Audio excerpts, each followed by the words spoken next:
Hey everyone, this is Basketball Loving Dr. NBA. Today's story is quite interesting. NBA, a place where all the best players gather to play.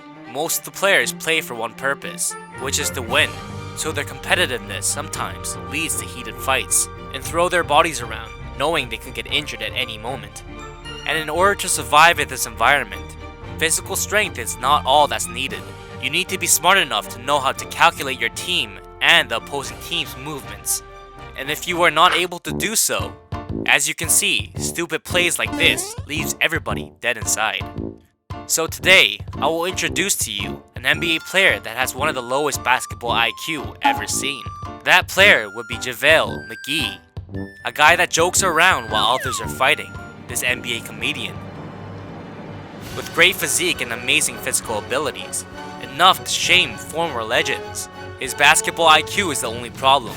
Just like the main character for Slam Dunk, Hanamichi Sakuragi, he would make others very surprised or leave them in laughter due to that. But also like the main character, he has shown great performance in the team and is improving every year. Let's dig deeper into this fun story. McGee was born in 1988 in Flint, Michigan, US, and with his parents being former basketball players, he had genes that helped him grow and get better than the other kids. An Olympic gold medalist in 1984, a female basketball legend, Pamela McGee, was his mother, and because so, McGee started to like basketball at an early age. He was called stupid because of his actions in the NBA, but his head was actually smart enough to get an A+ in his graduating year. And even though he was quite tall, he was very quick. And when he played in university, he wasn't just a center. He was able to play a small forward, a position with speed being a factor. But his basketball IQ was terrible. When he was a freshman, the head coach hadn't started him once. But fortunately, in his second year, he started to get some opportunities. And as a result, he raised his average points from 3.3 to 14.1 points. And so scouters started to take interest in him. And after that, he entered the 2008 NBA draft, and fascinatingly enough, he was drafted 18th out of 60 players. His slow brain could be taught with the head coach's teachings, but his physique and physical abilities were top tier, something that could not be changed or obtained. So the Washington Wizards ranked him pretty high and picked him, and from his rookie season, started using him right away. As a result, the team that was 5th in the Eastern Conference last year had suddenly become last place. Having a fit height for a big man, 7 foot, and a wingspan of 7'6", JaVale McGee was on par with the 5th tallest player in the NBA history, Yao Ming, and had the jumping ability to touch the top of the backboard, and had the speed to go from one end to another in 5 seconds, so his body was almost godlike compared to others. But God is apparently fair, because he wasn't given basketball IQ, and so he is showing embarrassing shows on and on. He would go run to play defense even when the rebound was for his team on offense, or he would run into the cameraman and fall down, or he would call for the ball to shoot a 2-pointer when they need a 3-pointer to tie the game for overtime, etc. Maybe he was too focused, but there was times where he didn't know what was right and what was wrong. And it wasn't just his IQ, but he had no patience whatsoever. People were convinced that he was a spy at times. Throwing the ball away while running was the basics. He would try to dunk from the free throw line and lose the ball. Or he would fail at an alley-oop with no mark chance. But one thing he was good at was being considerate to opponents. He would purposely lose to players that were way weaker and shorter than he was. And for the game's tempo to not fall, he would pass the ball away if he had already failed on offense. And not just that, for the fans, he would let them touch the ball at the risk of getting a point. And even if the team would lose, he would do a self-alley-oop play that is hard to be seen in the NBA to make the show entertaining for the fans. So the competitive NBA environment became a bit more lighter, and McGee started to become famous. As a result, the head coach and teammates were really stressed out. Because his arms were long and his jump was high, His dunks and blocks were amazing compared to others, but the problem was, that was all he could do. Even though he was fast, that was only good for transitions, and his blocks were good, but he started to get greedy and would lose his timing and started to get more fouls. And he was definitely good enough to dunk, but because he was not patient, he had rushed in too much and failed a couple of dunks. And because of his lack of BQ, the team in McGee's third year in the 11-12 season, who was doing weird stuff still, was traded to the Denver Nuggets. And the fans were worried that he would do something outrageous there too. But McGee in his first game pulled a putback dunk for the winning shot and surprised everyone. And after that, in games, he would show good performances and had gotten better. And his physical ability may have gotten better, because he didn't just block shots, but from a distance, he would block or catch them. And in transitions, he would be the fastest player and pull in-your-face dunks to opponents, showing his amazing physique.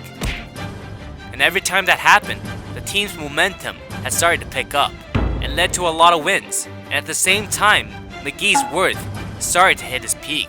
Nope. But even though his body had gotten better, his BQ was still the same, and he still made dumb plays time to time.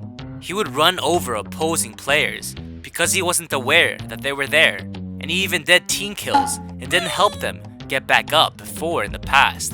And aside from appearances, he wasn't that strong, and his offensive skills in the paint zone were very beginner. While pushing away from a post-up, he would fall down quite a bit, and so, he lost a lot of balls trying to force in a point.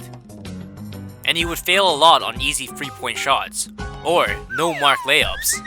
As a result, McGee would not be so different from the past, and would eventually upset the head coach.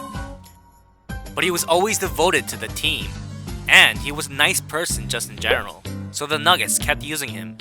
But in his 6th year, in the 13-14 season, McGee started to get abandoned.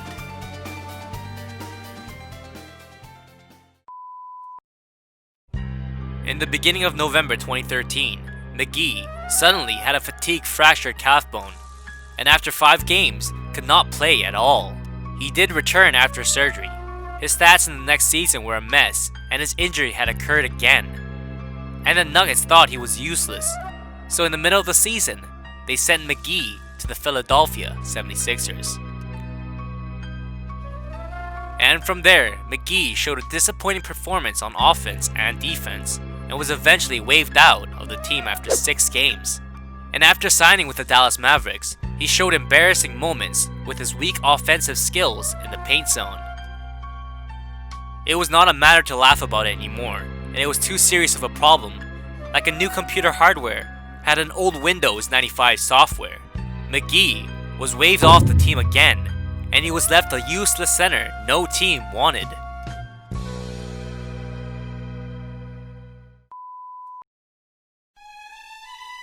Now suddenly McGee being in a situation where he might have to leave the NBA, but just then, a chance had came to him.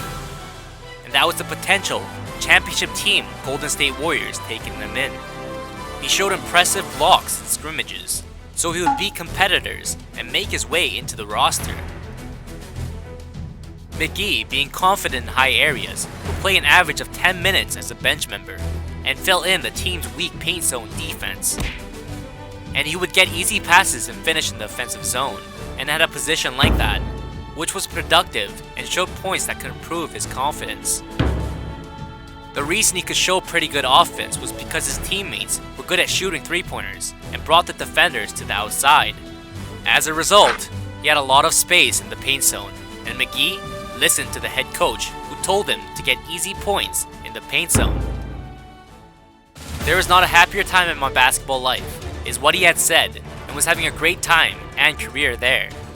But he was considered a joke, live on television to legend Shaquille O'Neal, but now he was not shy anymore. And as he got better, the Golden State Warriors ended the season at first place and entered the playoffs, and destroyed the strong teams in the Western Conference. Portland Trail Blazers in the first round, the Utah Jazz in the second round, and the San Antonio Spurs in the third round. Golden State Warriors, as the strongest team, did not lose once to any of them. and went 4-0 and easily became the Western Conference champions. And after, in the finals, the opponent would be superstar LeBron James leading the Cleveland Cavaliers. And from there, McGee would only play 6 minutes of game time, but show a productive performance. It was his first time in the finals, so he could have been nervous. But he didn't want to be a minus on the team, so he focused on not making mistakes in the games. And even though he was in a situation of stopping LeBron, he did his best to not open up paths. And even if he couldn't stop him, he would do whatever he could to block the sight of shooting and use his physical ability on defense. And even though LeBron had dunked over him, leaving him humiliated, he did not shy down and got his revenge. His teammates that knew his flaws had matched plays for him and gave him a pass, and he had slam dunked to that. And 4-1, he was a great help in the championship. And so, McGee had made a great achievement in his career, and in the next 17-18 season, he would go back and forth from starter to bench member and show strong performance. And as a result, he stepped foot in the finals once again. And like the last year, they took down LeBron James easily and won the championship twice in a row.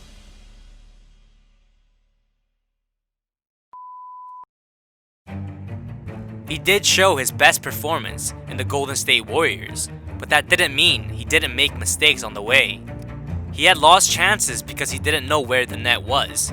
He also lost track of the situation and was too focused and put his hand in the net trying to block a shot. But he did try and learn many skills under the net and screens as well, and he had definitely grew from what he was 10 years ago. Even though he is quite late now in his 30s, he is a respected center that many teams had interest in. And in the 18-19 season, he had joined the Lakers alongside LeBron James. And because he took care of himself well and never got lazy practicing shooting, he is now able to shoot not just in the paint zone, but a bit farther away, in the mid-range, and showed very positive improvements in stats. When he was in the Warriors, he barely played 10 minutes and was a bench member that couldn't get 5 points. But after getting traded, his average time was 22.3 minutes and was a starting member getting 12 points. And even though he has asthma, it didn't bring down his game at all, and he didn't want his worth to drop because of some kind of illness he has. In fact, there was a lot of games where he played over 30 minutes, and to the end of the season, he did not show any signs of getting tired once. He did have a gifted physique, but because he could only dunk and block, he was a real-life Hanamichi Sakuragi. And just like the main character of anime, he went from a raw youthling to a respected basketball player. And even though he makes mistakes time to time like the old days, he has enough BQ now to fake out players. He is a player that we could expect to keep growing, and I personally wish that he can make the All-Stars at least once before he retires from the NBA. Okay, that's it for today's video. Thank you for watching, and I'll be back with better content next time. If you enjoyed the video, please subscribe.